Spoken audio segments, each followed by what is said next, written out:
America ने भी आखिरकार ईरान पर हमला कर ही दिया है। मतलब कि ईरान और इजराइल के बीच जारी जंग में अब अमेरिका भी खुलकर शामिल हो गया है और इसी के साथ अमेरिका ने पूरे मिडिल ईस्ट में जारी तनाव को और भी बढ़ा दिया है। अमेरिका ने ईरान की 3 बड़ी परमाणु साइट्स पर हमला किया है, जिसका नाम है फोर्डो, नतांज और इस्फहान। इन जगहों पर हमला कर अमेरिका पूरी दुनिया में दम भरता फिर रहा है कि उसने तो सफलतापूर्वक हवाई हमला किया है ईरान के ऊपर, लेकिन अमेरिका ने यह नहीं बताया कि उसके बाद ईरान ने इजराइल का क्या हाल किया है।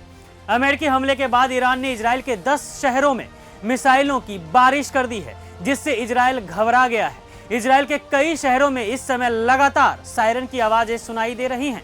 लोग लगातार बॉम्ब शेल्टर्स में पनाह ले रहे हैं। जिन्हें लग रहा था कि वह ईरान को रातों रात खत्म कर देंगे, उन्हें भाई ईरान ने समझा दिया है कि अगर आपने ईरान को कमजोर समझने की गलती की तो इलाका लाशों के रेगिस्तान में बदल जाएगा। आप जान लीजिए कि ईरान के परमाणु ठिकानों से इजराइल और सो कॉल्ड महाशक्तिशाली देश अमेरिका घबरा गया है।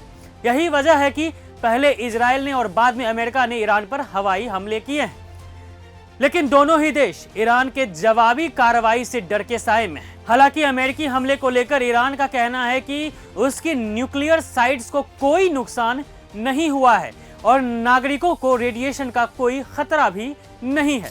लेकिन ट्रंप ने भारतीय समय अनुसार सुबह सुबह लोगों की नींद खराब कर दी और कहा कि हमने तो ईरान को सही से लताड़ा है, हमने ये कर दिया वो कर दिया, ईरान में या तो शांति होगी या फिर विनाश।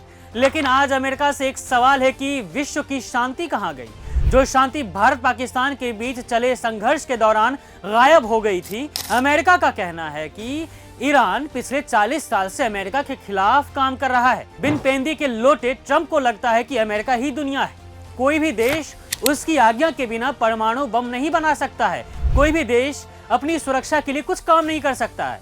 आज का अमेरिकी राष्ट्रपति ने जो कदम उठाया है ईरान के खिलाफ, वो सही है क्या? अमेरिका ही दुनिया है?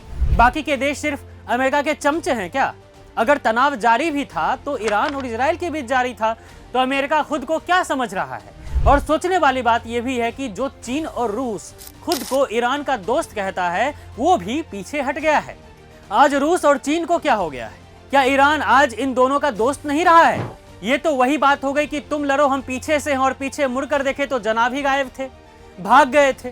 खैर, बात बस इतनी सी है कि इजराइल ने अमेरिका से मदद मांगी। ये वही इजराइल है जो अकेले खुद को मिडिल ईस्ट का किंग कहता था, मिडिल ईस्ट को खत्म करने के लिए दम भरता रहता था।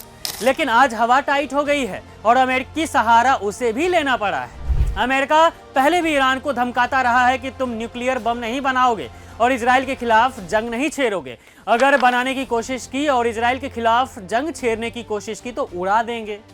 वही बात हुई भी। ईरान के 3 न्यूक्लियर प्लांट्स पर अमेरिका ने हमले किए। हालांकि ईरान ने इजराइल के कई शहरों पर मिसाइल और ड्रोन हमले करने के बाद उसे पीछे हटने को मजबूर कर दिया था और इजराइल की हो रही बेइज्जती के चलते अमेरिका को सामने आना पड़ा, जिसके बाद ईरान के फोर्डो न्यूक्लियर रिसर्च साइट पर हमले में 6 बंकर बस्टर बमों का इस्तेमाल किया गया। ईरान के परमाणु ऊर्जा संगठन AEOI ने पुष्टि की है कि फोर्डो, नतांज और इस्फहान सहित देश के 3 परमाणु ठिकानों पर दुश्मन ने हमले किए हैं। ईरान ने अंतर्राष्ट्रीय समुदाय से इन हमलों की कड़ी निंदा करने की अपील की है और स्पष्ट किया है कि वह अपने परमाणु कार्यक्रम के विकास को किसी भी कीमत पर रुकने नहीं देगा। मतलब ये युद्ध अभी और दिनों तक जारी रहेगा, जिससे विश्व भर की शांति भंग हो रही है और ये शांति अमेरिका ने भंग की है।